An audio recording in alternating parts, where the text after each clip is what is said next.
श्रीमद् भगवद गीता के 15वें अध्याय का विषय है पुरुषोत्तम योग।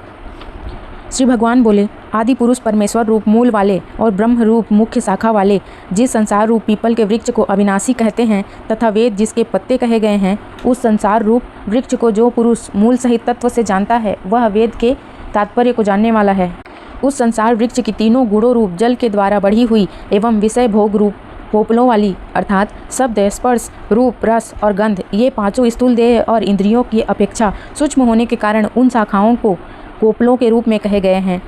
देव, मनुष्य और तिर्यक आदि योनि रूप शाखाएं नीचे और ऊपर सर्वत्र फैली हुई हैं तथा मनुष्य लोक में कर्मों के अनुसार बांधने वाली अहंता, ममता और वासना रूप जड़ें भी नीचे और ऊपर सभी लोकों में व्याप्त हो रही हैं।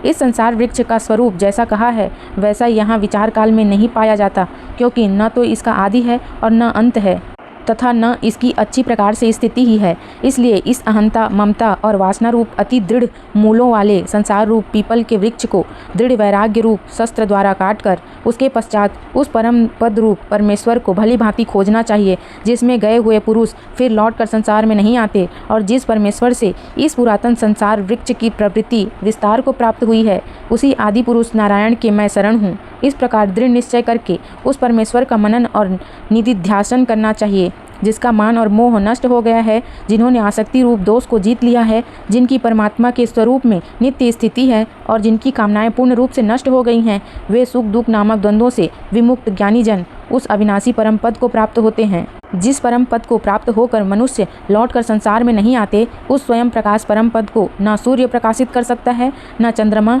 और न अग्नि ही। वही मेरा परम धाम है। इस देह में यह जीवात्मा मेरा ही सनातन अंश है और वही इन प्रकृति में स्थित मन और पांचों इंद्रियों को आकर्षण करता है। वायु गंध के स्थान से गंध को जैसे ग्रहण करके ले जाता है, वैसे ही देहादिका स्वामी जीवात्मा भी जिस शरीर का त्याग करता है, उससे इन मन सहित इंद्रियों को ग्रहण करके फिर जिस शरीर को प्राप्त होता है उसमें जाता है।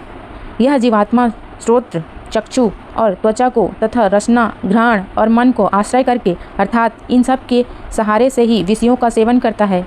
शरीर को छोड़कर जाते हुए को अथवा शरीर में स्थित हुए को अथवा विषयों को भोगते हुए को, इस प्रकार तीनों गुणों से युक्त हुए को भी अज्ञानी जन नहीं जानते। केवल ज्ञान रूप नेत्रों वाले विवेकशील ज्ञानी ही तत्व से जानते हैं।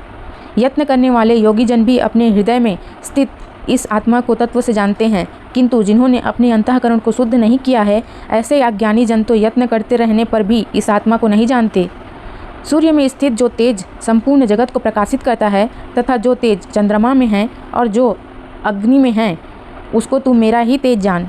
और मैं ही पृथ्वी में प्रवेश करके अपनी शक्ति से सब भूतों को धारण करता हूँ और रस स्वरूप अर्थात अमृत में चंद्रमा होकर संपूर्ण औषधियों को अर्थात वनस्पतियों को पुष्ट करता हूँ। मैं ही सब प्राणियों के शरीर में स्थित रहने वाला प्राण और अपान से संयुक्त वैश्वानर अग्नि रूप होकर चार प्रकार से अन्न को पचाता हूँ। मैं ही सब प्राणियों के हृदय में अंतर्यामी रूप से स्थित हूँ तथा मुझमें ही स्मृति, ज्ञान और अपोहन होता है और सब वेदों द्वारा मैं ही जानने के योग्य हूँ तथा वेदांत का कर्ता और वेदों को जानने वाला भी मैं ही हूँ। इस संसार में नाशवान और अविनाशी भी ये दो प्रकार के पुरुष हैं।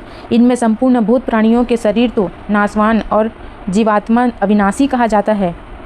इन दोनों से उत्तम पुरुष तो अन्य ही हैं, जो तीनों लोकों में प्रवेश करके सबका धारण पोषण करता है। एवं अविनाशी पर परमेश्वर और परमात्मा इस प्रकार कहा गया है, क्योंकि मैं नाशवान जड़ वर्ग क्षेत्र से तो सर्वथा अतीत हूँ और अविनाशी जीवात्मा से भी उत्तम हूँ। इसलिए लोक में और वेद में भी पुरुषोत्तम नाम से प्रसिद्ध हूँ। हे भारत, जो ज्ञानी पुरुष मुझको इस प्रकार तत्व से पुरुषोत्तम जानता है, वह सर्वज्ञ पुरुष सब प्रकार से निरंतर मुझ वासुदेव परमेश्वर को ही भजता है। हे निष्पाप अर्जुन, इस प्रकार यह अति रहस्य युक्त गोपनीय शास्त्र मेरे द्वारा कहा गया। इसको तत्व से जानकर मनुष्य ज्ञानवान और कृतार्थ हो जाता है।